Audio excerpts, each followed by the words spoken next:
દાહોદ પંચાયતની ચૂંટણીમાં પરિણામમાં નવો વળાંક સામે આવ્યો છે। જાલોદ તાલુકાની 2 પંચાયતમાં ફરીથી મતગણતરી થશે। લીંબડી અને જેતપુર પંચાયતમાં ફરી મતગણતરી થશે।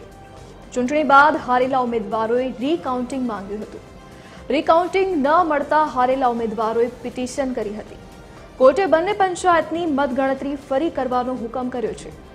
મતગણતરી સમયે કોર્ટ કમિશનર ઉપસ્થિત રહેશે। કોર્ટે કોર્ટ કમિશનરની નિમણૂક કરી છે। સંવાદદાતા મયુર રાઠોડ ફોન લાઈન પર જોડાઈ ગયા છે। જી મયુર, ફરી મતની ગણતરી કરવામાં આવશે, શું વિગત?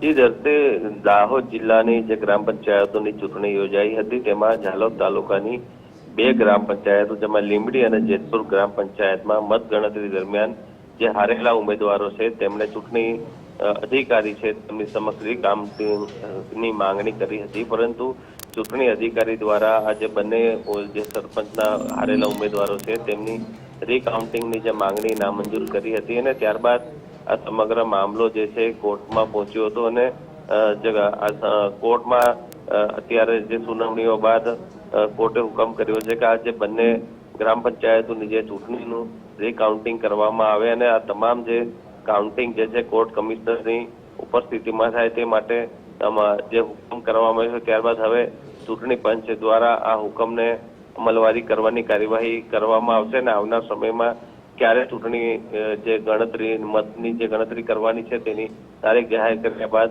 આ મત ગણતરી કરવામાં આવશે। ખાસ કરીને વાત કરીએ તો જે લીંબડી ગ્રામ પંચાયત છે તેની ચૂંટણી જે રસાકસી વાળી રહી હતી અને જે ઉમેદવાર દ્વારા જે જીતેલા ઉમેદવાર છે તેમના પર આક્ષેપ પણ કરવામાં આવ્યા હતા કે આ ચૂંટણીમાં ની મત ગણતરી છે તેમાં ક્યાંક ને ક્યાંક જે ગેરરીતિ થઈ હોય, ત્યારે હવે આ જે ચૂંટણીનું રીકાઉન્ટિંગ થશે અને જે પરિણામ આવશે ત્યારે ખરેખર સામે આવશે કે કયા ઉમેદવાર જીતે છે અને કયા હારે છે। જી મયુર, વિગત બદલ આપનો આભાર।